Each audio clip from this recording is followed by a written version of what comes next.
Hello, ladies and gentlemen. Welcome back to another episode here on European Confessions. The following story that you're going to be listening to, it was sent to me by one of our dear brother. The message reads like this.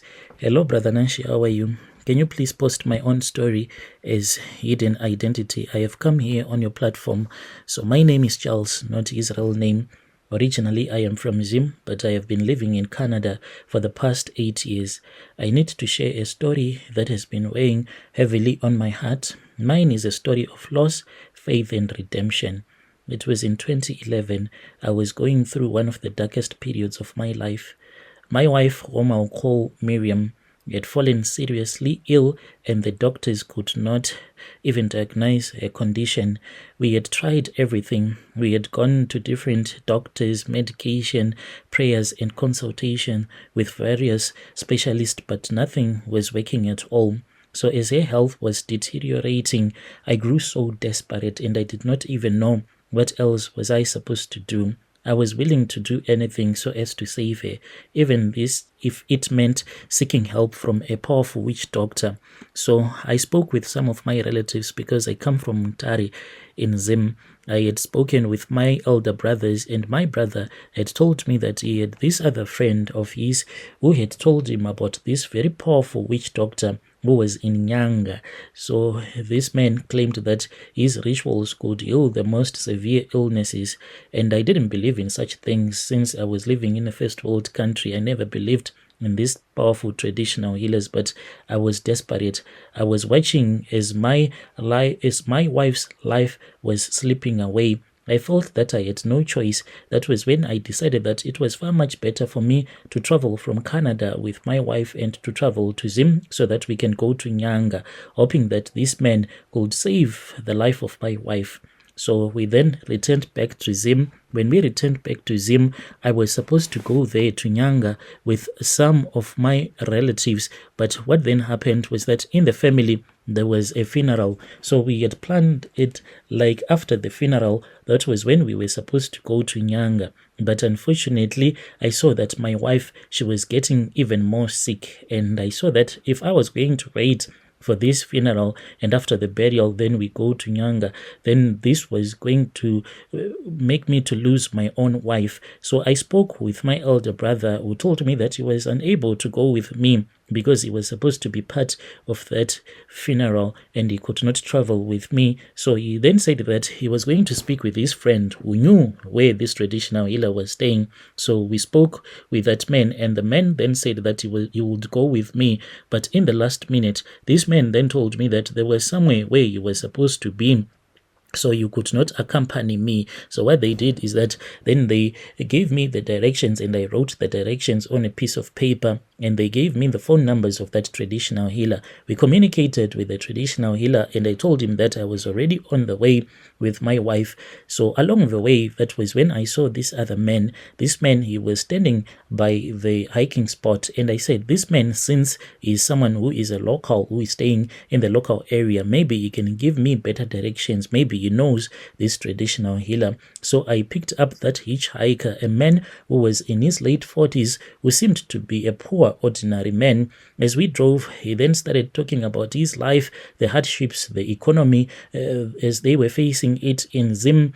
And he told me that he also had the desire to go to Canada, just that he did not have a way of migrating from Zim coming to Canada. But whilst we were on the way, that was when this man told me that he was an evangelist, and he told me about the importance of faith when he saw that my wife was really sick. This man, I wanted to tell him to shut up, but I just chose to be polite because this man, he seemed to be like a humble man, and I was not even really listening when he was going about how God is wonderful and how God can help me in this situation. The reason as to why I was unable to concentrate, it was because my mind was focused on Miriam, my wife, and the journey that lay ahead. But then out of nowhere, when he started preaching about Jesus Christ, at the mention of the name Jesus Christ, he spoke it with so much conviction, telling me that no matter how desperate the situation seemed, there was still hope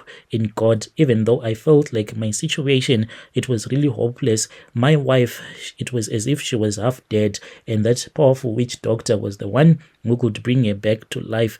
When he mentioned the name Jesus Christ, something in his words touched me deeply. It was as if he could see into my soul, sensing the despair and the fear that had taken hold of me.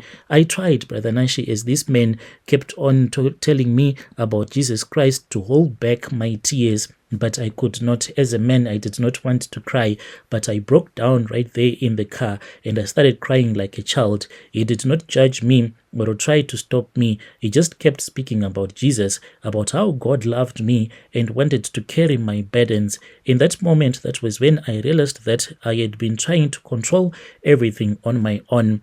I had been so focused on finding a solution, any solution, that I had forgotten to turn to the one who could truly help me. With tears streaming down my face, I prayed with that man. I accepted Jesus into my life, asking him to guide me, to give me strength, and to take care of my wife, whether that meant healing or letting her go in peace.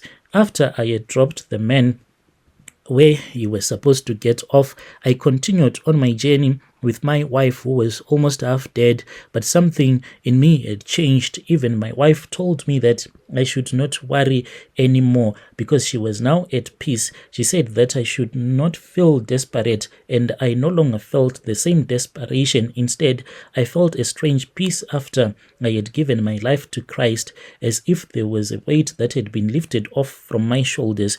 When we arrived in Nyanga, we did not go to that witch doctor. What we did instead, we turned around and we went back home, me and Miriam. We prayed together, we read the Bible together, and then we returned back to Canada. And when we returned back, I knew that this meant that there was a possibility that my wife, she was going to die, but she kept on telling me that even if it meant that she was going to die, but now she was going to die as a peaceful woman, because she knew that she had secured a place in paradise. Each and every time when she would get so sick, she would tell me that I should not worry. My heart should know that she will be in a better place. One night she got so sick, and I felt her as she was slipping away. It was the hardest thing to do.